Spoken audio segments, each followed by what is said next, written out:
So once again, we're talking about how to create a killer Facebook page. My name is Jasmine Holmes. My company is 910 West.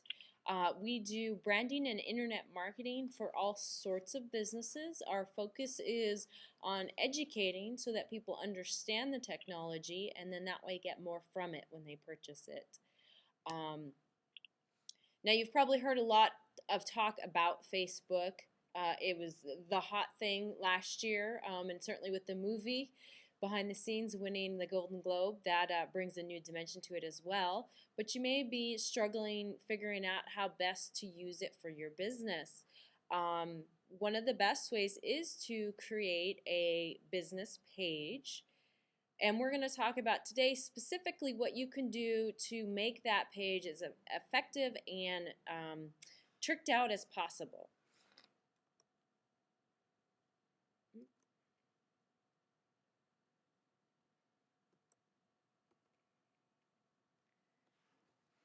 So you're going to start with your first step, which is research and planning.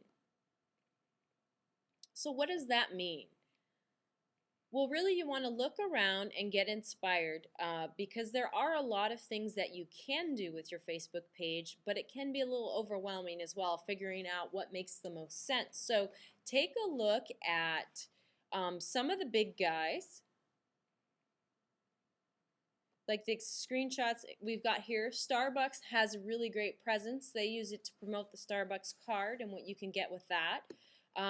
Gap's got a really complete presence. They've got some videos and some interactive elements. Now that may be a little bit beyond what you can do, but certainly you can take a look at what the big guys are doing just to get an idea of what's possible, and certainly you can glean some ideas from that. Look at the big people who are competitors in your market as well. Like I was working with an interior designer last week on her Facebook page, so we looked at like what HGTV was doing just to get some ideas of what the big names are doing in your industry.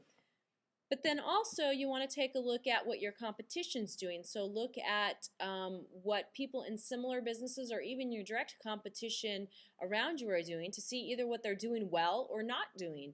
You may find that your competition isn't really on Facebook at all, in which case you have a huge opportunity, or that a competitor has a really great Facebook page, but you could possibly steal some of their ideas. So either way, it'll give you a direction. So you've looked at the big guys, you've gotten some really cool ideas, you looked at what your competitors are doing, and that should help give you an idea as to what sorts of things you would want to do with your page, how you would want to use it. And that's really what you're looking at, is what's the function and how does this perform in your overall marketing strategy. So what part does Facebook play in that? So it could be posting coupons or specials, could be highlighting a new feature or a very excellent service that you have, so your top service.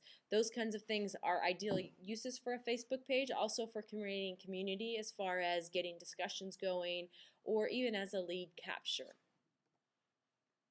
So once you've looked around, looked at the competition, you've got some ideas, you're going to sit down and write this out, how this fits into your the bigger picture of your marketing plan, and what sort of role you want it to play, any of those functions that we discussed about before. So you're really thinking about who's going to visit the page, what are they going to do when they get there, and why are they visiting, and why am I doing this? So what do I hope to gain?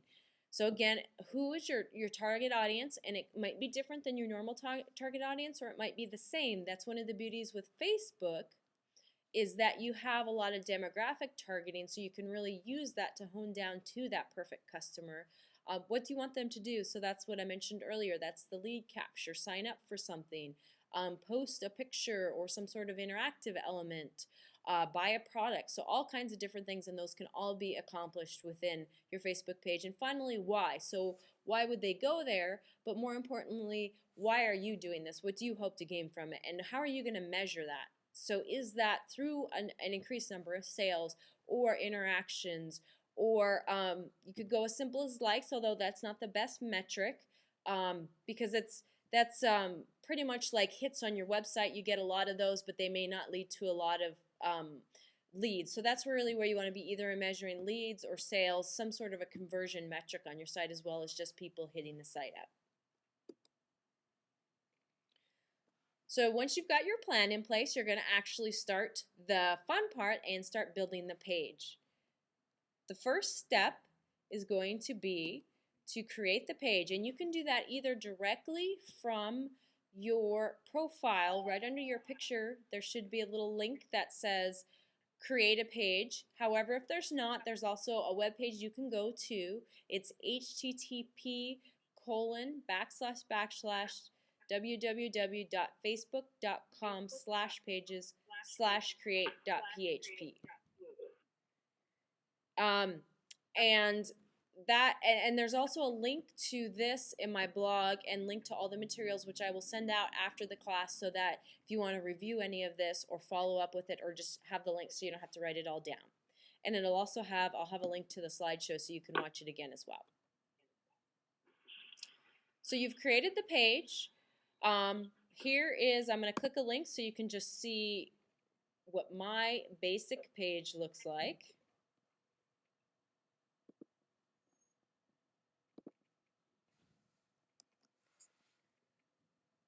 So I haven't done a whole lot with my page yet. I'm still working on it, but you can see I've got my logo in here, and I've got some stuff from my blog and my Twitter feeding in. So just a basic page, not too much to it, but you can see where you get started.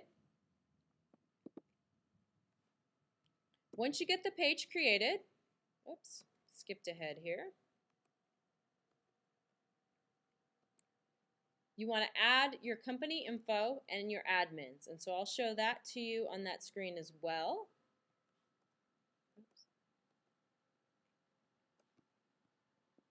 So that's going to be the details about your company. You can add things like your hours of operation, your tagline or brief description. You can see mine there, where you're located at. Also, it's all this information on the info tab. So again, your hours of operation, link to your website, that's very important. And any other details you might want to include, photos or video of the location as well. So again, you want to make that as complete as possible, make it as easy as possible for people to find you and do business with you. So be sure to complete that information fully. And then the other thing you want to do is to assign additional page admins to the page, specifically if you're going to either have employees working on it or you're going to have perhaps an outside vendor helping you with your Facebook page. And so that's under the Edit Page area right here under Manage Admins. And they've changed this a little bit from the way we were doing it before, in that when you create the page, it used to be whoever created the page originally always owned it, and then you could add additional admins, but you could never get rid of that original owner. Fortunately, Facebook has changed that, because I've had clients instances where an employee created the page and then they were let go, and the company was not actually able to regain control of their page because of that. Another reason you want to make sure you assign admins is that way is if your employee does leave, you can take them off as the admin and you still have access to that. Whereas if you don't assign yourself as an admin or have someone else with admin privileges, if that employee does leave the company, or if you're hiring an outside vendor, they may not give you that login information because it is tied directly to your personal Facebook account. You use the same login. Although that has changed recently as well. I believe they're doing away with some of that, but it does tie into a personal account. You can see me right there. So you want to be very careful with that, and just basically, rather than giving anybody access to your Facebook account, make them an admin so that they can log in using their own Facebook admin account. They'll see their personal Facebook stuff as well as your business stuff, and then they can make edits to the page.